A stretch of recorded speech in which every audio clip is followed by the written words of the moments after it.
Манай улс 2011 оны 12 дугаар сарын 9-нд Нидерландын Гаг хотноо болсон Freedom Online олон улсын хуралд оролцож, онлайн эрх чөлөө эвсэлд нэгдээ орсон байна.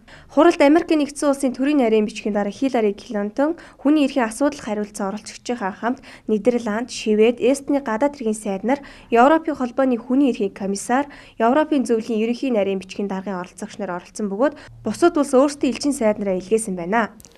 Нүбийн болоод олон улсын эрх хэрэгчлөөний холбогдлолтой баримтчгүүдэд улс орнуудын иргэд үзэл бодолтой байх, өөрийн үзэл бодолтой байх, үзэл бодлоо чөлөөтэй илэрхийлэх юм эрхтэй байдаг. Монгол улс ч гэсэн мөн адил. Гэтэл сүүлийн үед бол мэдээлэл технологи хөгжөөд интернетээр өөрийнхөө үзэл бодлоо илэрхийлэх явдал бол их өргөн болсон.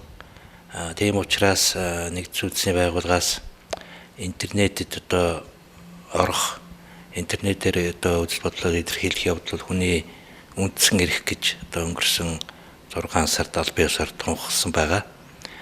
Тэгэхээр энийг одоо хэрэгжүүлэх үүднээс саяхан одоо 10 хэдэн орны гадаад хэргийн сайд нар, элчин сайд нар цуглаж онлайн эрхчлөө гэдэг ийм эвслийг үүсгэн байгууллаа. Монгол улс үүсгэн байгуулагчийн нэгээр орсон.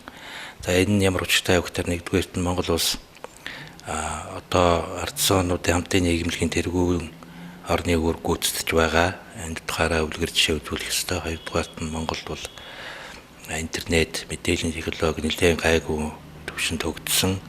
Интернетээр одоо үзэл бодлоо илэрхийлэх эрх чөлөө бол нэлээд гайгууд ордог. Үлгэр жишээ болохоор ялангуяа Азтай. Ийм учраас Монгол улс нэгдэж орсон гэдэг маань нэгдүгээрт өөрийнхөө энэ интернетийн онлайн эрх чөлөөг эдлүүлж байгаа байдлаа одоо нотлох, хоёрдугаарт нь бусдад үлгэр жишээ болох ийм үүрэгтэйгээр орж байгаа. За эвсэлд орж байгаа орнууд бол энэ эвслийн хүрээг цааш нь өргөжүүлж тэлэх. За интернетийн одоо онлайн эрх чөлөөг хязгаарладаг зарим орнуудын одоо авчигдж байгаа хүмүүст дэмжлэг тусцаа үзүүлэх ийм үүрэг хүлээх юм. Тус эвслийг үүсгэн байгуулагч Австрали, Англи, Америкийн нэгдсэн улс, Гана, Ирланд, Канада, Кени, Малдив, Мексик, Монгол, Нидерланд, Франц, Чех, Швед, Эстони гэсэн 15 ороод байгаа юм байна. Азийн улс орноос манай улс анхдагч болж байгаагаар их онцлогтой гэдгийг онцлон хэлж байлаа. Эвслийн гишүүн орнууд дараагийн хурлаа Кенийн нийслэл Найроби хотноо хийх бөгөөд уг арга хэмжээг санаачлагч Нидерланд улс ойрын хэдэн жил онлайн эрх чөлөөг хангах үйл ажиллагаанд 6 сая евро зарцуулахар болсон байна.